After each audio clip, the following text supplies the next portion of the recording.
Brought to you by V-Guard, co-powered by Sensodyne and Vimal. ಬಾಯಲ್ಲಿ ಹೇಳಿ ಕೇಸರಿ. Associate sponsor Ultratech Cement. Co-sponsored by Saptagiri NPS University. ಮತ್ತೊಂದು ಕಡೆ ರಾಜ್ಯದ ಜನ ಬೆಲೆ ಏರಿಕೆ ಬೆಂಕಿಯಲ್ಲಿ ಬೆಂದು ಹೋಗ್ತಾ ಇದ್ದಾರೆ. ದುಬಾರಿ ದುನಿಯಾದಲ್ಲಿ ಹೇಗಪ್ಪ ಬದುಕೋದು ಅಂತ ಅಂದ್ಕೊಳ್ತಾ ಇರುವಂತ ಸಂದರ್ಭದಲ್ಲೇ ರಾಜ್ಯ ಸರ್ಕಾರ ಪೆಟ್ರೋಲ್ ಡೀಸೆಲ್ ಬೆಲೆ ಏರಿಕೆ ಮಾಡಿ ಶಾಕ್ ಕೊಟ್ಟಿದೆ. ಜನಸಾಮಾನ್ಯರು ಸರ್ಕಾರದ ವಿರುದ್ಧ ಹಿಡಿಶಾಪ ಹಾಕುವಂತಾಗಿದೆ. ಮತ್ತೊಂದು ಕಡೆ ಇದನ್ನೇ ಅಸ್ತ್ರವಾಗಿಸಿಕೊಂಡಿರುವಂತ ಬಿಜೆಪಿ ಸರ್ಕಾರದ ವಿರುದ್ಧ ಚಾಟಿ ಬೀಸ್ತಾ ಇದೆ. ಇದಕ್ಕೆ ಸಿಎಂ ಕೂಡ ತಿರುಗೇಟು ಕೊಡೋ ಪ್ರಯತ್ನ ಪಡ್ತಿದ್ದಾರೆ.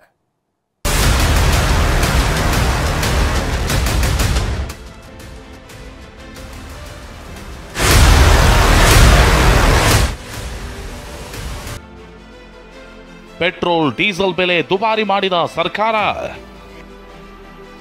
ರಾಜ್ಯ ಸರ್ಕಾರದ ನಡೆಗೆ ಸಾರ್ವಜನಿಕರಿಂದ ಆಕ್ರೋಶ.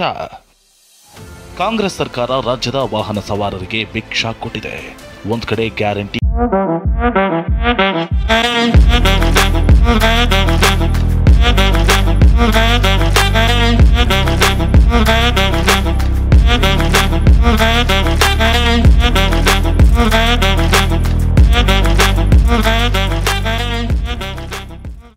ಕೊಟ್ಟಿದ್ದೇವೆ ಅಂತ ಹೇಳೋ ಸರ್ಕಾರ, ಮತ್ತೊಂದೆಡೆ ಪೆಟ್ರೋಲ್ ಡೀಸೆಲ್ ಬೆಲೆ ಏರಿಸಿ ಸಾರ್ವಜನಿಕರಿಗೆ ಬರೆ ಎಳೆದಿದೆ. ಪೆಟ್ರೋಲ್ ಮೇಲೆ 3 ರೂಪಾಯಿ, ಡೀಸೆಲ್ ಬೆಲೆಯಲ್ಲಿ 3.5 ರೂಪಾಯಿ ಏರಿಕೆ ಮಾಡಿದೆ. ಸರ್ಕಾರದ ಈ ನಡೆಗೆ ಸಾರ್ವಜನಿಕರು ಆಕ್ರೋಶ ಹೊರಹಾಕ್ತಿದ್ದಾರೆ. ಹೀಗೆ ತೈಲ ಬೆಲೆ ಏರಿಸಿದ್ರೆ ಬಡವರು ಏನು ಮಾಡಬೇಕು ಅಂತ ಕಿಡಿಕಾರ್ತಿದ್ದಾರೆ.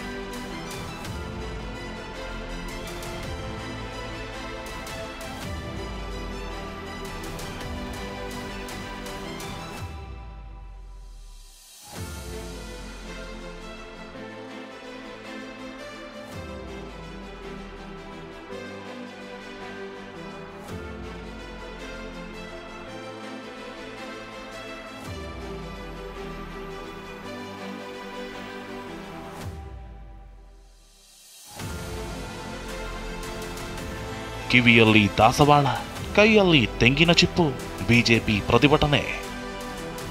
ಚಿಕ್ಕಮಗಳೂರು ಜಿಲ್ಲೆಯಲ್ಲಿ ಬಿಜೆಪಿ ಕಾರ್ಯಕರ್ತರು ವಿನೂತನ ಪ್ರತಿಭಟನೆ ನಡೆಸಿದ್ದಾರೆ. ಕಿವಿಯಲ್ಲಿ ದಾಸವಾಳ, ಕೈಯಲ್ಲಿ ತೆಂಗಿನ ಚಿಪ್ಪು,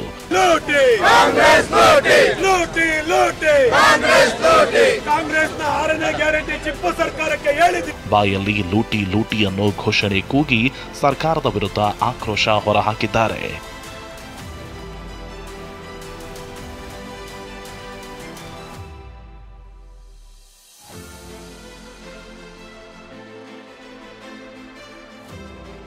ಗ್ಯಾರಂಟಿಗೆ ಹಣ ಬೇಕಲ್ವಾ ಎಂದ ಸಚಿವ ಎಂಬಿ ಪಾಟೀಲ್.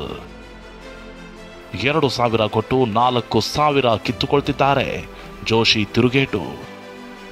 ಪೆಟ್ರೋಲ್ ಡೀಸೆಲ್ ಏರಿಕೆಯನ್ನ ಸಮರ್ಥಿಸಿಕೊಂಡಿರೋ ಸಚಿವ ಎಂಬಿ ಪಾಟೀಲ್ ಅಭಿವೃದ್ಧಿ ಮತ್ತು ಗ್ಯಾರಂಟಿ ಯೋಜನೆಗೆ ಹಣ ಬೇಕಲ್ವಾ ಎಂದಿದ್ದಾರೆ.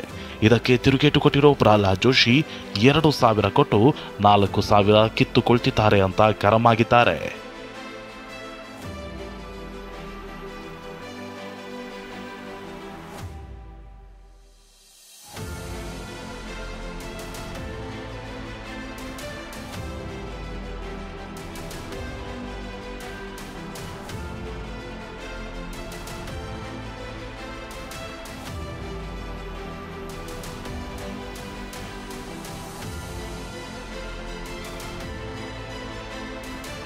ಇನ್ನು ವಿಪಕ್ಷ ನಾಯಕ ಆರ್ ಅಶೋಕ್ ಸರ್ಕಾರದ ವಿರುದ್ಧ ಬೆಂಕಿ ಉಗುಳಿದ್ದಾರೆ. ಮರ್ಯಾದೆ ಇದ್ರೆ ಬೆಲೆ ಏರಿಕೆ ವಾಪಸ್ ಪಡೀಲಿ ಅಂತ ಆಗ್ರಹಿಸಿದ್ರು. ಇಷ್ಟೇ ಅಲ್ಲದೆ ಕೈ ನಾಯಕರು ಮಾಡಿದ್ದ ಪ್ರತಿಭಟನೆಯ ಫೋಟೋ ತೋರಿಸಿ ಸಿಎಂ ಡಿಸಿಎಂ ವಿರುದ್ಧ ಗುಡುಗಿದ್ರು. ಇತ್ತ ಎಚ್.ಡಿ. ಕುಮಾರಸ್ವಾಮಿ ಹಾಗೂ ವಿಜಯೇಂದ್ರ ಕೂಡ ಸರ್ಕಾರದ ಕಾಲೆಳೆದಿದ್ದಾರೆ.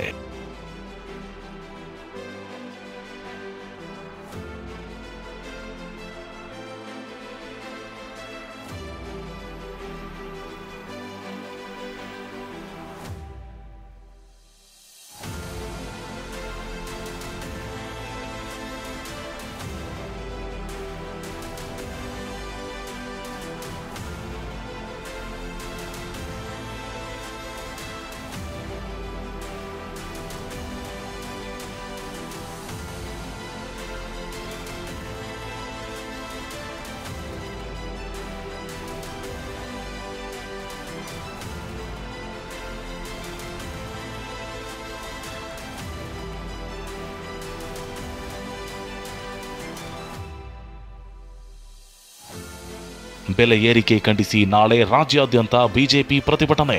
ಇದರ ವಿರುದ್ಧವಾದಂಥ ಹೋರಾಟವನ್ನು ಇಡೀ ರಾಜ್ಯಾದ್ಯಂತ ನಾಳೆ ಪ್ರತಿಭಟನೆಯನ್ನು ಮಾಡ್ತಾ ಇದ್ದೀರಿ. ಇಡೀ ರಾಜ್ಯಾದ್ಯಂತ ಮೂಲೆ ಮೂಲೆಗಳಲ್ಲಿ ಪ್ರತಿಭಟನೆ ಆಗ್ತದೆ. ಪೆಟ್ರೋಲ್ ಡೀಸೆಲ್ ಬೆಲೆ ಏರಿಕೆ ವಿರುದ್ಧ ಬಿಜೆಪಿ ನಾಯಕರು ಕೆರಳಿದ್ದಾರೆ. ಈಗಾಗಲೇ ಮೈಸೂರು, ಚಿಕ್ಕಮಗಳೂರು, ಕೊಪ್ಪಳದಲ್ಲಿ ಧರಣಿ ನಡೆಸಿದ್ದು ಸರ್ಕಾರದ ವಿರುದ್ಧ ಆಕ್ರೋಶ ಹೊರಹಾಕಿದ್ದಾರೆ. ಇತ್ತ ನಾಳೆ ಕೂಡ ಬೃಹತ್ ಪ್ರತಿಭಟನೆಗೆ ಬಿಜೆಪಿ ನಾಯಕರು ಮುಂದಾಗಿದ್ದಾರೆ. ಬೆಂಗಳೂರು ಸೇರಿ ರಾಜ್ಯಾದ್ಯಂತ ವಿಪಕ್ಷ ನಾಯಕ ಅಶೋಕ್, ಬಿವೈ ವಿಜಯೇಂದ್ರ ನೇತೃತ್ವದಲ್ಲಿ ಧರಣಿ ನಡೆಸಲಿದ್ದು ಸರ್ಕಾರಕ್ಕೆ ಬಿಸಿ ಮುಟ್ಟಿಸಲು ಪ್ಲಾನ್ ಮಾಡಿದ್ದಾರೆ. ಚುನಾವಣೆಗೂ ಇದಕ್ಕೂ ಸಂಬಂಧವಿಲ್ಲ ಎಂದ ಸಿಎಂ. ಬಿಜೆಪಿ ಆರೋಪಕ್ಕೆ ಸಿಎಂ ಸಿದ್ದರಾಮಯ್ಯ ತಿರುಗೇಟು. ಪೆಟ್ರೋಲ್ ಡೀಸೆಲ್ ಬೆಲೆ ಏರಿಕೆಯನ್ನೇ ಅಸ್ತ್ರವಾಗಿಸಿಕೊಂಡಿರೋ ಬಿಜೆಪಿ ಸರ್ಕಾರದ ವಿರುದ್ಧ ಮುಗಿಬೀಳುತ್ತಿದೆ. ಇದಕ್ಕೆ ಕೆಂಡವಾಗಿರೋ ಸಿಎಂ ಸಿದ್ದರಾಮಯ್ಯ ವಿಜಯಪುರದಲ್ಲಿ ತಿರುಗೇಟು ಕೊಟ್ಟರು. ಚುನಾವಣೆಯ ಫಲಿತಾಂಶಕ್ಕೂ ಇದಕ್ಕೂ ಸಂಬಂಧವಿಲ್ಲ. ಬೇರೆ ರಾಜ್ಯಕ್ಕೆ ಹೋಲಿಸಿದ್ರೆ ನಮ್ಮಲ್ಲೇ ಪೆಟ್ರೋಲ್ ಡೀಸೆಲ್ ದರ ಕಡಿಮೆ ಇದೆ ಅಂತ ಹೇಳಿದರು. ಪೆಟ್ರೋಲ್ ಡೀಸೆಲ್ ಇದೆಯಲ್ಲ, ಇದು ಬೆಲೆ ಏರಿಕೆಗೂ ಅದಕ್ಕೂ ಸಂಬಂಧ ಇಲ್ಲ. ಚುನಾವಣೆಯ ಫಲಿತಾಂಶಕ್ಕೂ ಬೆಲೆ 35ರಿಂದ 25.92ಕ್ಕೆ ಇಳಿಸಿದರು. 14.34ಕ್ಕೆ ಇಳಿಸಿದರು. ಕರ್ನಾಟಕದಲ್ಲಿ 99.85 ಪೆಟ್ರೋಲ್ ಬೆಲೆ ಇತ್ತು. ₹3 ಹೆಚ್ಚು ಮಾಡಿದ್ದೀವಿ. ಅದು ಈಗ ₹102.86 ಆಗಿದೆ. 99.85ರಿಂದ ₹102.86 ಆಗಿದೆ. ತಮಿಳುನಾಡಿನ ಸಮ ಆಗಿದೆ. ಕಾಸರಗೋಡು ಯಾವ ರಾಜ್ಯ ಅದು? ಕೇರಳ, ₹106.66. ಅನಂತಪುರ ಯಾವ ರಾಜ್ಯ ಅದು? ಆಂಧ್ರ, ಅದರಲ್ಲಿ ₹109.44. ಹೈದರಾಬಾದ್, ತೆಲಂಗಾಣ ₹107.40. ಮಹಾರಾಷ್ಟ್ರ ಕಾಗಲ್ ₹104.46. ನಾವು ಕಡಿಮೆ ಇದ್ದೀವಿ, ಜಾಸ್ತಿ ಇದ್ದೀವಿ? ಕಡಿಮೆ. ಮತ್ತೆ ₹3 ಹೆಚ್ಚು ಮಾಡೋದಕ್ಕೆ ಚುನಾವಣೆಗೆ ಮಾಡಿಬಿಟ್ರು ಅಂತ ಹೇಳಿದ್ರೆ ಗ್ಯಾರಂಟಿಗಳ ಹೊಡೆತಕ್ಕೆ ತತ್ತರಿಸಿ ಹೋಯಿತ ರಾಜ್ಯ ಸರ್ಕಾರ. ಕಾಂಗ್ರೆಸ್ ಸರ್ಕಾರ ಮಹತ್ವದ ಗ್ಯಾರಂಟಿ ಯೋಜನೆಗಳನ್ನು ಜಾರಿಗೊಳಿಸಿದೆ.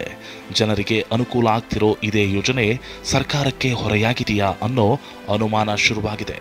ಹೀಗೆ ಹೇಳೋದಕ್ಕೂ ಕಾರಣವಿದೆ.